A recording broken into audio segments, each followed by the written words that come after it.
Good. Nice. So, we are finally into the draft, ladies and gentlemen, and Abatha, we were talking about big global heroes, has been removed. Yeah, glad that this series is finally taken off here, guys. Clean Feet is back. If there are no more issues, we shall be on the way. And Raynor is getting picked yet again next to Kharazim as well. KT has run that Kharazim several times now. It fits their aggressive playstyle for sure. And Kharazim, on the other hand, is also one of those supports that could have countered the Raynor pretty well. Of course, with Decker Kane being picked already, that is no longer an issue. But if you're ever playing against a Raynor in Hero League, don't be afraid to pick the Kharazim if you can play him well. That Earth ally at level 4 is going to work wonders, trust me. Cassia being removed, very sensible. All three of the heroes that KT have started off with can be very reliant on auto attacks. Kharazim for his level 1 trait, Raynor because of course he's Raynor, and Ahaka for Feeding Frenzy on level 7. Honestly, I love those bans coming in from KT. They're basically banning one role, ranged assassins, through the board. So there's not really a whole lot left for SPT to choose from. They go for that Sergeant Hammer, which is interesting. So now they're going to have to go for a long-distance poker, ideally. KT, that is. We've seen Kuromi played once against Sergeant Hammer. It looked okay-ish. We could also still see the Nazebo. Yes, sir. It's risky against Diablo, though. Hard engage is always scary. So if you pick Nazebo, I want him to pick a very peel-heavy tank. We're talking like our ETCs or our Muradins to try and keep that Nazebo alive. Tyrael's not peel-heavy, he's good protection. It's an Illidan coming in for KT. I can see why they banned Cassia. Yeah. Okay, then.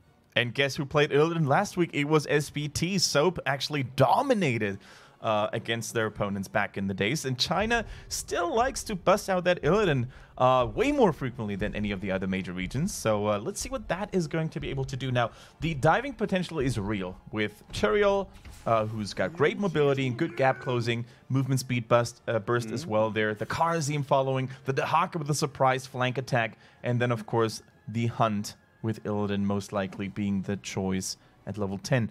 So, how many counters to that Illidan do they have here, SPT? Not all too many. A little bit of crowd control here and there, the knockback by ETC, but we don't have any of those classic Illidan counters, do we? Not really. I mean, there is a lot of lockdown, like you said. Yeah. Point and click Diablo, ETC big AoE stuff, the Sergeant Hammer knockback, the Thrall roots. There is so much lockdown. That's excluding heroics as well. So that's the concern here. Can they play around that much crowd control? And I'm curious about the ETC. Illidan attacks fast enough that Block Party is probably not going to be that useful. But Progrock should still gain some pretty decent value here. Yeah, and maybe they're going to go for that Mosh Pit as well on Cursed Hollow. Sometimes you find those Goldens. Off-tank. Yeah, as an off-tank, it's a little bit of a different story. You're right, but I think the threat of just, you know, missing your stage dive or landing it too late when the Illidan is already diving, that might be a little bit of an issue. But both heroics are definitely viable. Mosh Pit could gain a little bit of value in Cursed Hollow in particular, with so many choke points being, you know, the perfect playground for ETC to go for that. But either way, it's not going to be an easy game for SPT if KT plays their composition well. With so much aggression, with so much engage potential, and Decker Kane, we've seen this in the past again, he will struggle if he finds himself out of position as well. That he will. There's good burst potential with that style. Someone pointing out the potential for the Judgment Hunt. It has happened. We will have to see if that returns. For now, though, we are heading into game number 1 of our second series of the day. And we are heading to the Cursed Hollow for the first time in quite a while.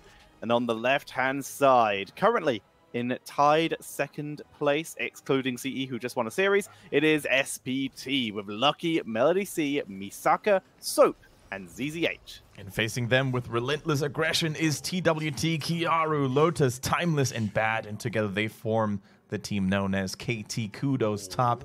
Surprising us this time around, not only with their heroes, Illidan, but also with Timeless making an impromptu role swap and playing his infamous Illidan.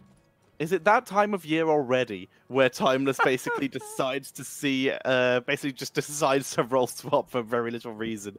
It happens almost every year. It's like clockwork at this point, almost every season, sorry. But it's interesting to see he's going on one of the heroes that you think he would be quite good at, but the problem is I'm concerned about over-aggression.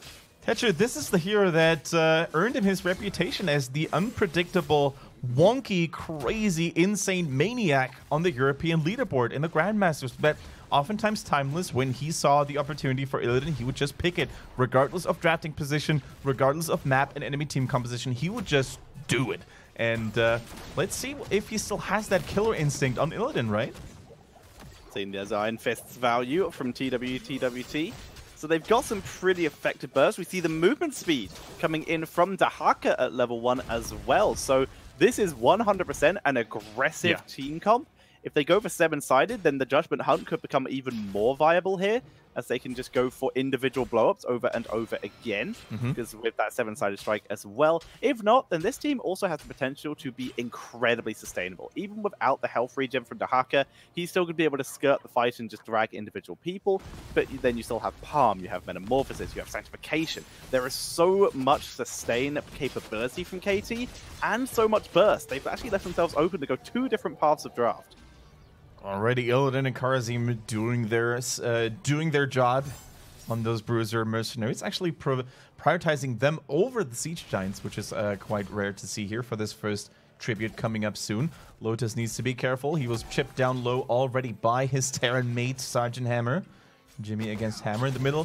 We see a little bit of a skirmish now going on, reinforced by that anti-spell damage reduction coming in here from that Wizard mercenary. Timeless getting flung to the towers, but getting a little bit of self-healing, a little bit of healing from Kharazim. He should be okay. Actually, hold that thought. He gets rooted and healed. Goes back in. Trying to escape. He gets away with a final dash for freedom. And he will be able to mount up and piece on out of there. Nicely done. They had to use quite a little bit of something there, though, to keep Timeless alive. Most importantly, Kharazim had to use this Earth ally as well. Fancy dash over the wall by TWT, healing Illidan back up, but I don't even think TWT is needed here. I think they're just using the Kharazim here as well to get additional clearing speed, because the first tribute is about to spawn in 20 seconds from now. Also, we see Tyrael actually going for Stalwart Angel at level 4. That's a little weird to me. I can see, you know, Bound by Law works so well with all that chase potential that they already have. So what we're having here is the rapid chase, like you said. I really do think that might be leading us towards the hunt. I was trying to work out like what that could be leading to, but it just beats more aggression. Speaking of aggression, though, the counter-aggression from SPT. Good teleport by Kiaru, though, able to escape. Raider just 1v1s Hammer, just straight up shooting at each other. Hammer, though, very quick, not just disengage, but turn around to put some pressure onto Bad as well. Oh, Timeless going in, trying to draw the attention, the focus fire onto him a little bit, but he overdid it. And Sergeant Hammer, plus the compadres, the partners in Cry, they blow him to pieces. And the thing is, like, there's two factors that basically should have prevented KT from reinitiating. First of all, Tyrael was so low, and when your main tank can't make those plays happen, and Illidan normally is a bad hero to fit the spot. Secondly, Kharazim is probably one of the worst sustained healers in the game. If you lose a member early on, or if one member drops low in health like Tyrael did, there is no way for Kharazim to bring him up back in time, whereas a hero like Decker Kane, much lower cooldowns on the heal, much lower mana consumption. He could have just dropped potion after potion, but KT unnecessarily sticking in that fight, in my opinion. So then going to continue. That is an ambitious move. Also, I just realized that I read that wrong. Not Rapid Chase, Unbound here for Illidan. I can read. Yep. Anti-heal, Lucky, pulling back. Quick potion, he should be fine. Misaka going to be pressured a little, but it's just going to be a camp steal coming in from KT. Not too much pressure, and this should be cleared up pretty reasonably. Thrall, not the quickest wave clear, but it's enough. It's enough for now. I was starting to get a little worried for Lucky here when he actually approached the enemy team a little more. Look at that sneaky ambush. So much burst damage onto Lotus, who has to use the adrenaline shot immediately. Illidan holding his level 7 right now. Finally picking it up and going for a reflexive block. So when he uses dive, he gains 75 physical armor. Pretty freaking good versus a Sergeant Hammer. Only 2 stacks, though, so if anyone else other than Hammer and Thrall can actually pop those, like Diablo or an ETC, that might be good. But I can totally see this, you know, reactionary talent choice here against that heavy physical damage from Sergeant Hammer, even Thrall, to be honest. So just needs to be careful to not overlap it with his evasion too much. I mean, ETC in general actually has pretty decent auto attack damage, some of the highest in the game. He's pretty hard. So as such, having that reflexive block even works there. So it's pretty much only Deckard and Diablo he doesn't want to get hit by auto attacks by to not burn and waste those. Lotus, once again, has his 1v1 duel versus LDC, who burns siege tactics very early, but is still able to trade efficiently because of that. All right, man, I think those fights could actually get really spicy as time goes on. The question is, can KT maybe force a team fight before level 10 hits for SPT? Because SPT still has that advantage, right? They're going to be 10 ever so slightly earlier than their opponents. KT can actually afford to let that tribute go through as well because they were able to pick up the second one. That's definitely a big win when you have heroes like like Illidan or Abathur, for example. Then you just oftentimes want to buy enough time until level 10 hits, which is definitely going to be a little bit of a power spike for them. So, Misaka going to move into the aggressive position. Like you said, level 10 is going to be hit very shortly for SPT. So this is likely just going to be KT giving this one up. Timeless going to gain some unbound stacks, but we'll still have to back up. Level 10 is here. We see the Earthquake coming in. I actually expected a Sundering to keep enemies away from Sergeant Hammer, but I have no issues with Earthquake. It's going to slow down everybody. APOC and BFG coming in, so potential for burst stuff. APOC and Earthquake is a pretty good combo. There is the stage dive. Deckard holding. I think with this composition, you're probably going to get a bit more value from Stay a While, assuming Stay a While's the opener. But if not, Earthquake and Stay a While have a bit of anti-synergy, where the Earthquake does a little bit of damage, and that wakes everyone up immediately. That's a really good point. But as you said, if you lock someone up and you basically pave the way for a nice BFG and then drop the Earthquake afterwards, it's going to be really hard for KT to actually run away and disengage. And I think for exactly those reasons, they realize the danger, the strong AoE wombo combo potential. They go not only for the Sanctification on Tyrael, but also for the Metamorphosis on Illidan. So he has that second life bar. He has that additional escape potential. They still, however, have 7-sided strike. They have the Reyna's Raider, so that's single target damage. If they, are able to lock someone down, the potential is there for them to fight over this. Misaka hovers around the area. Tyrael probably saw him, but now he has been revealed by Lotus anyway, so that does not matter so much. The Banshee already dead for Reyna, so he's waiting for that to return very as soon as possible. Both Dahaka and ETC hiding up in the top lane, soaking as much XP as they can and leaving it as long as possible. Stage dive comes in as the initial engage. Kiara teleports out as Timeless dives into the backline. The BFG onto Reyna, just wrecks him. Zach is real good as they try to turn this round. Timeless getting rooted, but he is able to get the Metamorphosis off as he dives onto LDC, chasing him down, but a quick boost gets him out of there. This Earthquake is being incredibly disruptive for KT, but they're still sustaining through. Kiaru will almost certainly be the first to fall down, he goes, but they're able to get the counter kill onto Murin, and the explosion kill is good. Soap goes down.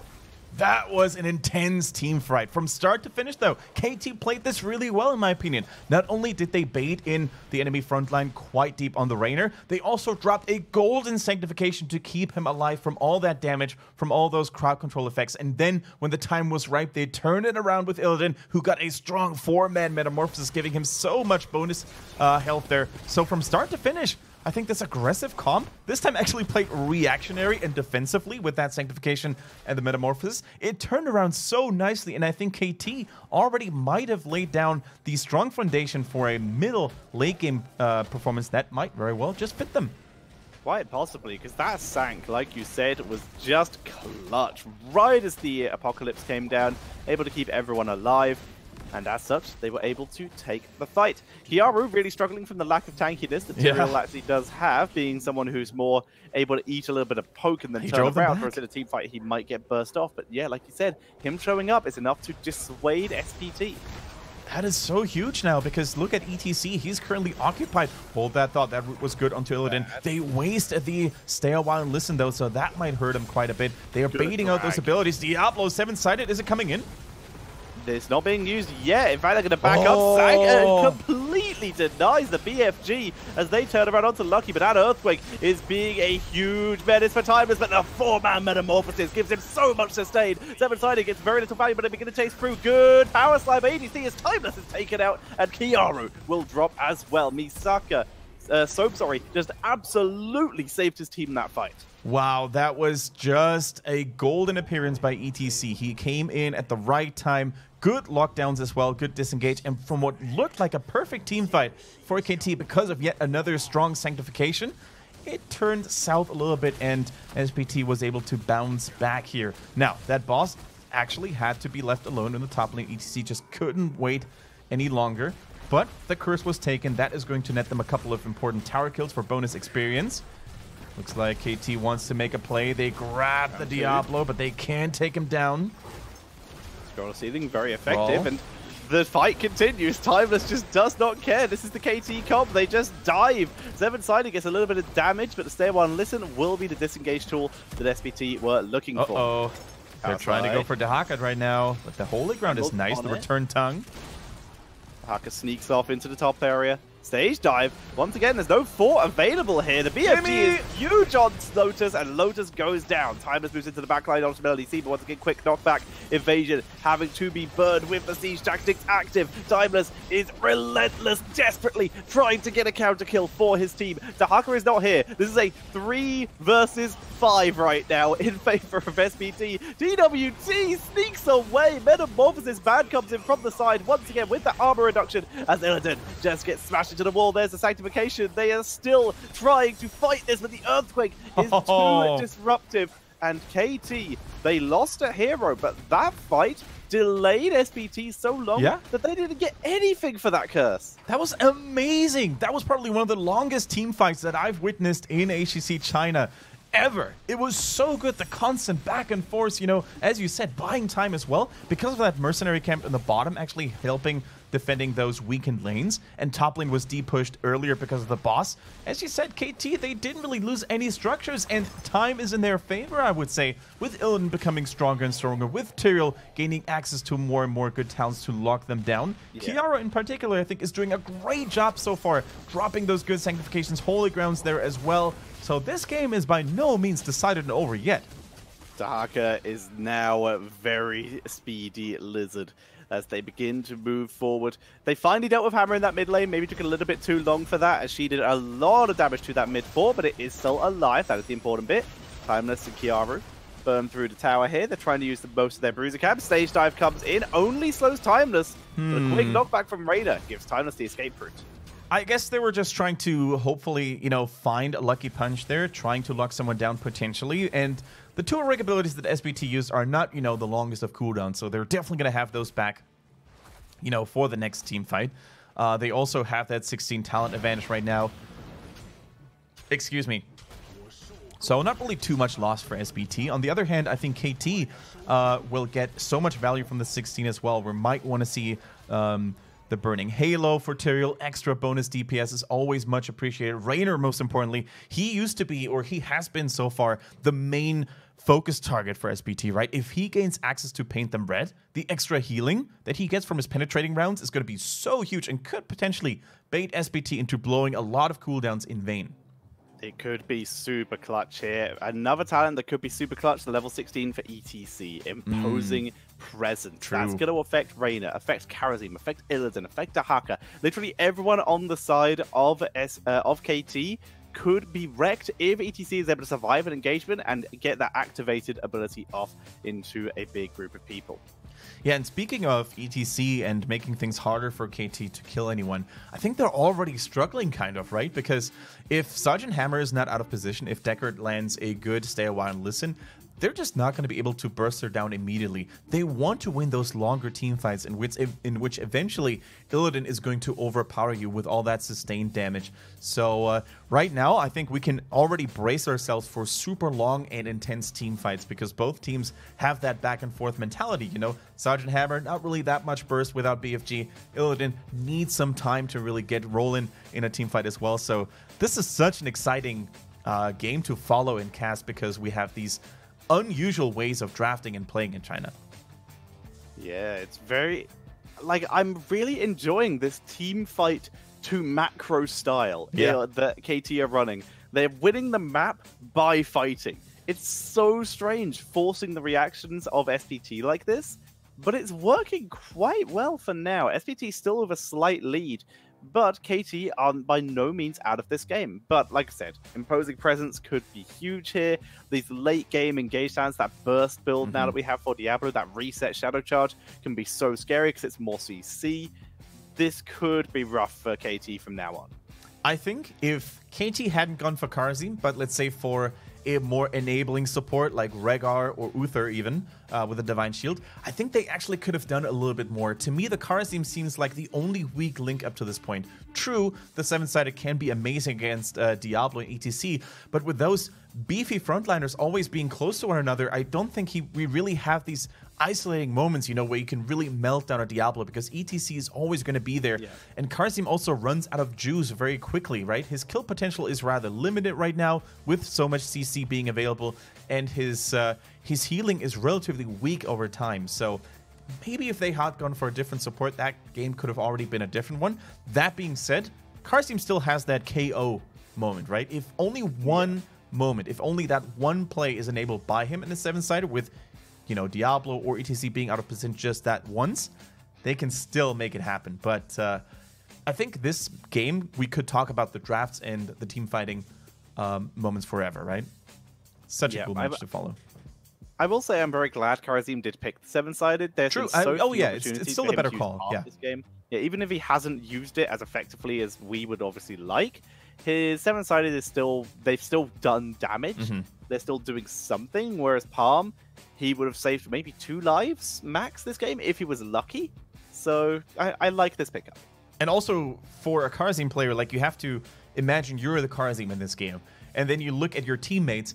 It's so easy and so risky to sometimes mess up a Divine Palm with Illidan going for Metamorphosis, right? So what happens if you drop the Palm and then he Metamorphoses, because those panic reactions happen at the same time, right? You lose the value. With Sanctification, you sometimes lose the use the value when both players just go for that panic reaction and drop their saving tools all at once.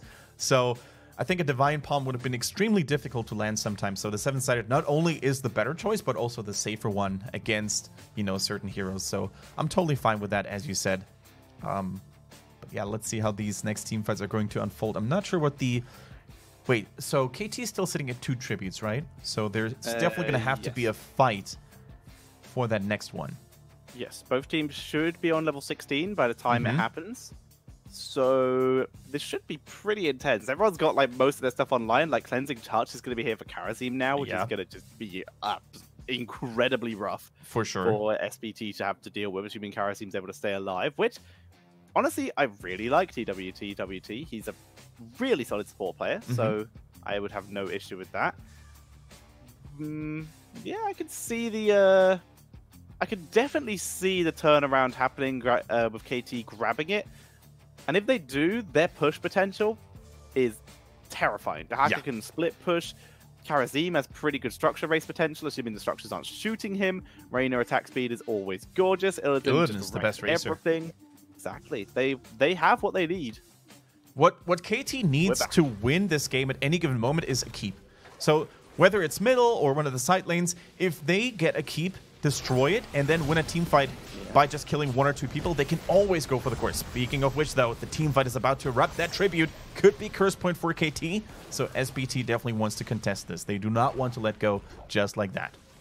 Good news for SPT, though. They've got Mercam pushing mid. Kiara's going to eat a lot of damage. In comes Illidan. Immediate tackle, but Cleansing Touch is now online. There's a good knockback. Sag not being used yet, as Timeless is all alone. He goes down. Wow, that was such good zoning by ETC here. The Sanctification helping them to sustain a little bit more of that damage, but down goes Karazim. KT is on the run here. ETC says, nope, Raider, you shall not go that way. And with that being said, only Dahaka is left alive, but they're going to basically make sure that the dinosaur will follow as the final member. So what went wrong here was the fact that the zoning was just too strong. The knockbacks, the Diablo push there as well, super well done, especially by ETC, to make sure that Illidan was completely isolated from the rest of his team. Turbial couldn't even reach him. No Sanctification because of that. Also, as our observers are highlighting, huge damage coming in from the level 16 talent of Decker Kane, Scroll of the Storm Curse. It hit almost everybody. It did indeed. Diablo was also just every single time anyone came forward was just shadow charging Illidan on cooldown. So he was getting good value. ETC, like you said, with great face melts, good healing, a little bit of imposing presence. That was a solid positioned fight by SPT. They now have a level and a half lead, and they're going to start taking a boss. Yeah, now all of a sudden at level 16, as we saw here, Scroll of the Stone Curse on Decker Kane, Thunderstorm on Thrall.